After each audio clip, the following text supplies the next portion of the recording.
Hello, everybody. Taigu, and it's holiday. Sorry I'm a bit late, but anyway, I'm here. I'd like to show you something quite remarkable.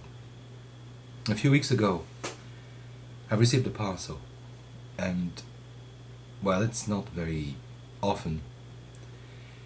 And in the parcel, there was an amazing rakusu, a funzoe rakusu. That is to say, made of different parts. But it was sent by somebody I never met, by somebody I didn't know about, even. And somebody who is not part of this community, of this tree leaf, Sangha.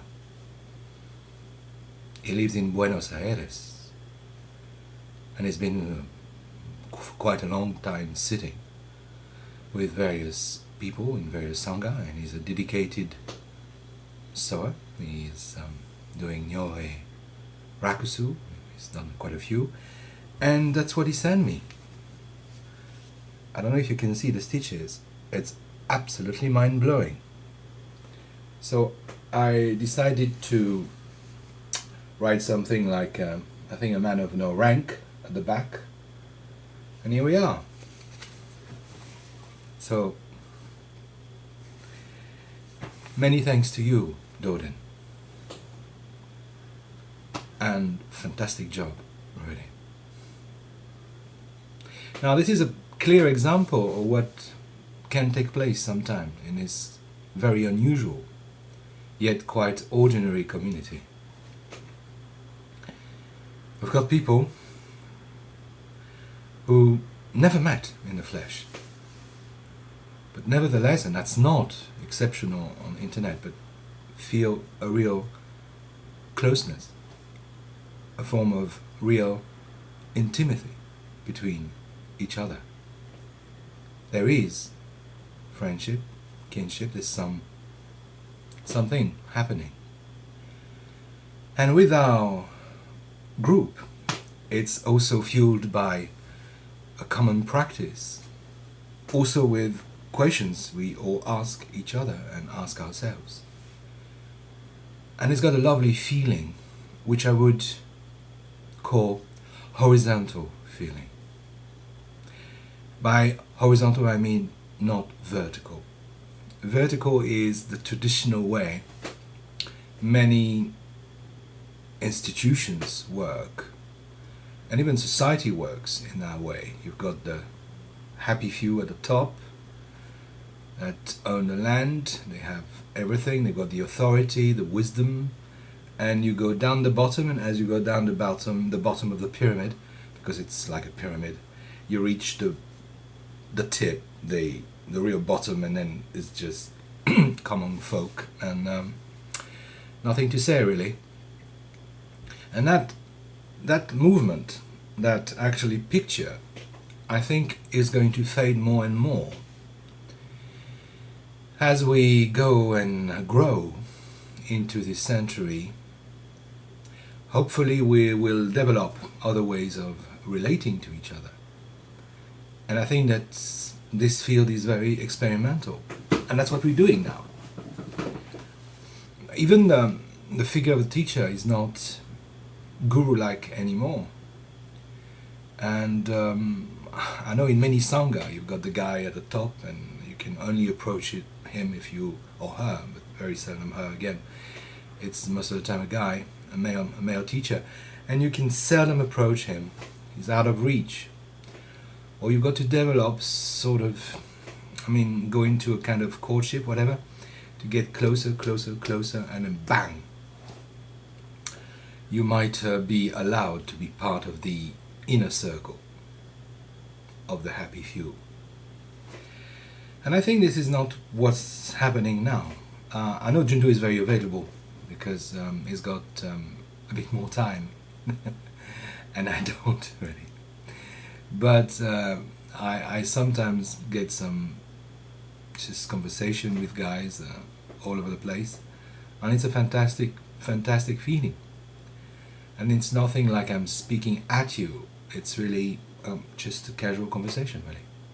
What we call Doksan is just sit, have a chat, listen, share problems, and listen to what takes place, and move on and learn from each other. There is also another aspect which I'd like to talk about, is the learning. Yeah. What is really, really good here is that you've got, of course, 2 official teachers, you've got 3 priests in training, but you also have a tremendous amount of wisdom and people sharing openly this wisdom, and people teaching in a kind of way. Teaching not with the idea of teaching, not wrapped up in a sort of teaching role or authority, but out of their sheer will to share their discovery, to just talk and out of their own experience. So this is really important. And in my old training, most teachers would absolutely refuse the idea of they could learn anything from a student. No. They had it all. They got it all. You had to shut the fuck up. Oh. Nothing. Pardon my French, but that was the real feeling. We could not express ourselves. And if we challenged the teacher, or if you just made a little suggestion, sometimes it was very, very badly and negatively, not sometimes, a lot of the time, perceived. It was not really welcome to share. So, we are very lucky. And we've got to find a balance in this, but I'm quite happy learning with you guys. And yeah, I learn every day. So thank you. Thank you very much. Yesterday I went to Uji. Uji is a lovely, lovely city, a bit out of Kyoto, and it's a nest of a very important temple and monastery for us, Koshoji, which is not originally in Uji but was destroyed, burned and recreated in the 16th century, I believe, by a Zen priest. But it was originally the temple of Dogen before Heiji. And in Uji you also have a beautiful, beautiful carved statue of Amida. Amida Butsu, Amida Nyorai, the Buddha of... Well, it's incredible. It's very beautiful. It's in Byodo-in. Byodo-in is a lovely structure, very, very old, with the gardens that are actually trying to capture the essence of the true land, of the Jodo, the pure land, the heavens where Amida lives. And right in the middle of this, you've got this gorgeous pagoda, and inside, Amida, wonderfully carved in wood, and made by a very, very skillful sculpture of the Heian era. It's beautiful, really, really beautiful. And I would go along with Jundo saying, so what? So you got all these flying bodhisattva on clouds just making music around him. So Amida is entertained. And you got all these glorious gold and light. But of course, this beautiful pictures is fairy tale for adults, because it's more or less what it is. Has little to do with our experience of Amida, of our experience of canon, of the activity of unconditional love, because that's what Amida is about, really.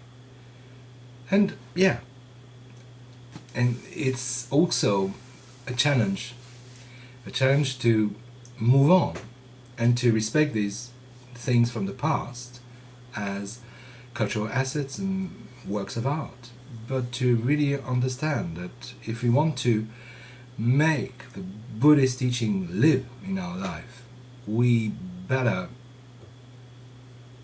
simplify a bit, or translate, or see for ourselves and see in our own language, in our own way, what it is, what it is to sit, practice, and turn the Dharma wheel, I should say, and will, why not? Anyway, it was nice to talk to you. I haven't talked about what I wanted to do, what I wanted to talk to. I wanted to talk about, Plum Blossom, but next time. And sorry for being late, but it's holiday here, and I wanted to also to post something that had an holiday feel. Anyway, thank you. Take care. Bye bye. Sit well and live well.